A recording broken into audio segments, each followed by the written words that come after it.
Good evening students, welcome back my YouTube channel.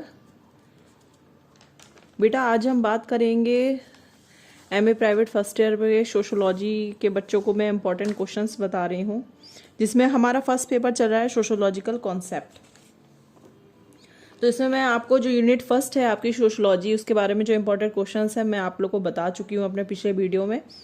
आज हम बात करेंगे जो आपकी यूनिट सेकेंड है और यूनिट थर्ड है, ठीक है, उससे रिलेटेड।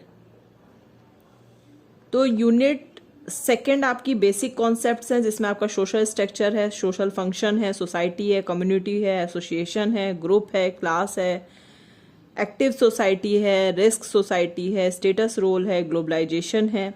और जो थर्ड यूनिट है उसमें है आपके सोशल इंस्टीट्यूशंस, जिसमें फैमिली, मैरिज, किनशिप, कास्ट और रिलीजन आपके आते हैं।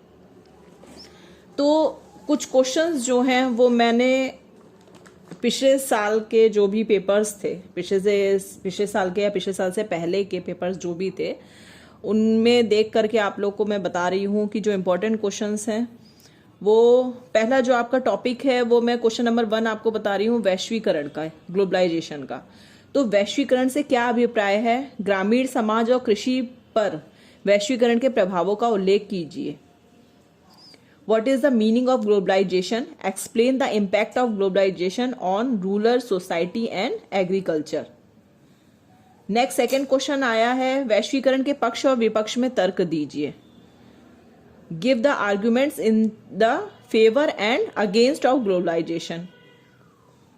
थर्ड क्वेश्चन है आपका, भारतीय महिलाओं पर वैश्वीकरण के प्रभाव की व्याख्या कीजिए। Describe globalisation impact on Indian women.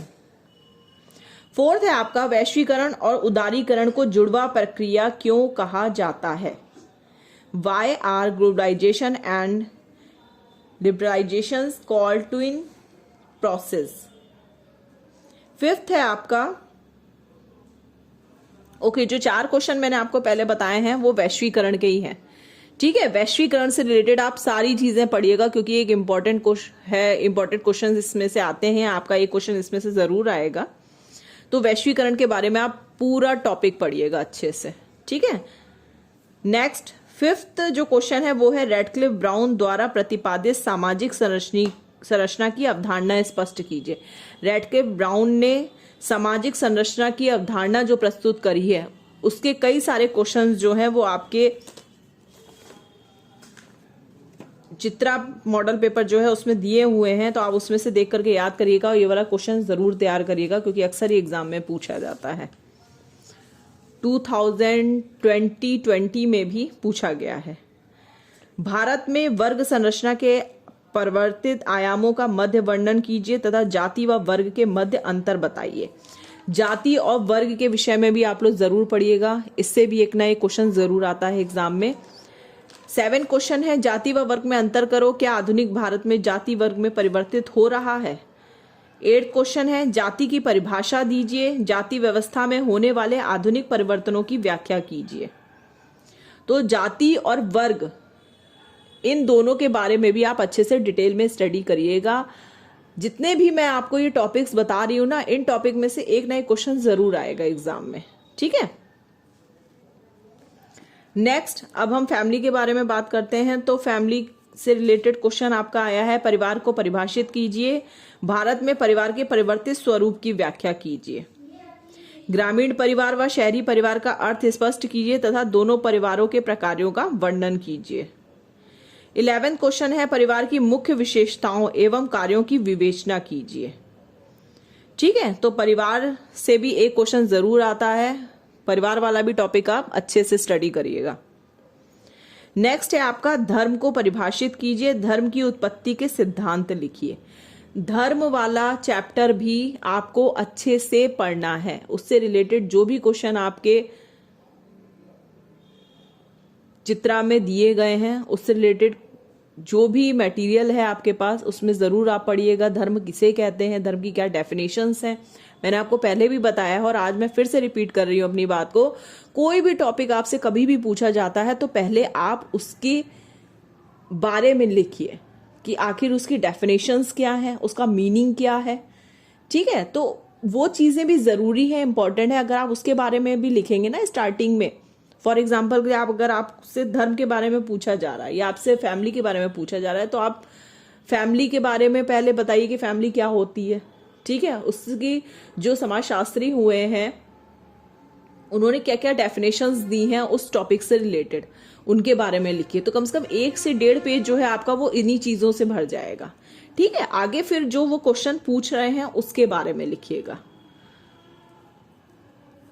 तो ये कुछ जो मेन टॉपिक है मैंने आपको बताए हैं जो आपकी यूनिट्स से अकॉर्डिंग है।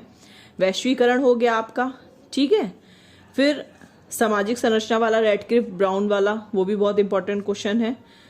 और आपका जाति और वर्ग के विषय में अक्सर क्वेश्चन पूछा जाता है, कभी कभी आपका संक्षिप्त में टिप्पणी के रूप में भी आ जाता है, ठीक है। और फैमिली के बारे में, नेक्स्ट धर्म के बारे में, ये सारे टॉपिक्स जो आपके बहुत इंपॉर्टेंट हैं। इन सारे टॉपिक्स से रिलेटेड क्वेश्चंस एग्जाम में पूछे जा सकते हैं और आप डिटेल में स्टडी करिएगा, क्योंकि आपको कम से कम 4 पेज लिखना है एक आंसर का, ठीक है। टॉपिक्स मैं आपको बता रही हूँ, अंदर का मटेरियल आपको तैयार करना है। इससे रिलेटेड सारे वीडियो जो भी टॉपिक से रिलेटेड है मैं ऑलरेडी पहले ही अपने चैनल पे जो है वो सेंड कर चुकी हूँ। तो आप लोग पुराने वीडियोस में जा करके देखिएगा, आपको उसमें मिल जाएंगे। कोई टॉपिक पे नहीं मिलता है तो आप लोग मुझे मैसेज करिए कमेंट बॉक्स में, कमेंट करके बताइए, तो फिर मैं आपको उसका लिंक भेज दूंगी। अब संक्षिप्त टिप्पणियां भी आती हैं, इनमें कुछ टॉपिक हैं उनसे रिलेटेड संक्षिप्त टिप्पणियां भी दी हुई हैं पिछले साल के जितने भी पेपर्स हैं 2011 से। उनमें पहला है आपका नातेदारी यानी किनशिप, वैश्वीकरण और उदारीकरण, ग्लोबलाइजेशन एंड लिबरलाइजेशन। फिर आपका दिया है जाति व्यवस्था के गुण और दोष भी पूछा गया है। अभिजात वर्ग, एलाइट जो होता है उसके बारे में पूछा गया है। वर्ग विहीन समाज भी पूछा गया है। क्लासलेस सोसाइटी के बारे में आपसे पूछा गया है। धर्म के प्रकार व आकार, ठीक है। Functions and dysfunctions of religion, वर्तमान भारत में जाति, caste in the contemporary India. तो ये सारे टॉपिक्स जो हैं आपके संक्षिप्त टिप्पणी में आए हुए हैं, जो पहले के पेपर्स हैं आपको मैंने बता रही हूँ उन्हीं से रिलेटेड। कुछ टॉपिक जो है बेटा आप लोगों को लगेगा कि कुछ टॉपिक मैम ने आप इसमें इंपॉर्टेंट नहीं बताए हैं तो क्या वो आएंगे नहीं, ऐसा नहीं है, कुछ भी आ सकता है, मैंने आपको पहले भी बोला है, ठीक है। तो हर चीज के बारे में थोड़ा थोड़ा पढ़ के जाइएगा कि बाई चांस अगर आप कोई मेरा बताया हुआ इंपॉर्टेंट क्वेश्चन नहीं आता है और कुछ और आ जाता है तो आप कम से कम उसके बारे में लिख पाए, ठीक है। ये तो मैं इसलिए बता रही हूँ कि ये टॉपिक से रिलेटेड 2011 से कई बार क्वेश्चन पूछे गए हैं, तो ये मैं वो चीज़ इंपॉर्टेंट आपको बता रही हूँ, क्योंकि कई बार एग्जामिनर जो है वो पुराने पेपर से उठा करके ही क्वेश्चन आंसर थोड़ा बहुत घुमा फिरा के दे देते हैं। तो अगर आपने कोई भी टॉपिक जो है फॉर एग्जाम्पल के वैश्वीकरण के बारे में आपने पढ़ा है सारी डिटेल, तो आप कोई भी क्वेश्चन घुमा फिरा के आएगा तो आप उसके बारे में लिख सकते हैं, ठीक है। और जब आप क्वेश्चन पढ़िएगा ना तो हो सकता है आपको हिंदी वाला मीनिंग थोड़ा कम समझ में आए, तो आप इंग्लिश वाला उसका जो ट्रांसलेट है वो पढ़िएगा, क्योंकि इंग्लिश वाला ट्रांसलेट की जो मीनिंग होता है ना वो थोड़ा इजी होता है, क्योंकि लैंग्वेज वो थोड़ी सी मतलब आपको जल्दी समझ में आ जाएगी। हिंदी वाले में क्या है कि जो वर्ड होते हैं ना वो थोड़े से टिपिकल दिए होते हैं, तो इसलिए वो जल्दी समझ में नहीं आते हैं। तो हिंदी के साथ साथ आप इंग्लिश वाला मीनिंग भी पढ़िएगा, ठीक है। तो आज मैंने आप लोगों को फर्स्ट पेपर के जो भी इंपॉर्टेंट क्वेश्चंस थे वो बता दिए हैं।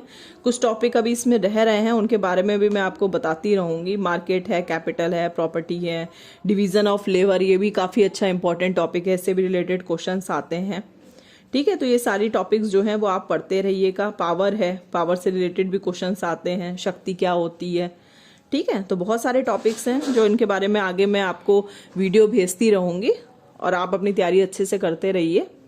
तो मिलते हैं हमने नेक्स्ट वीडियो में जो आपकी 4th यूनिट और 5th यूनिट है उसके क्वेश्चंस के साथ। Okay, thank you.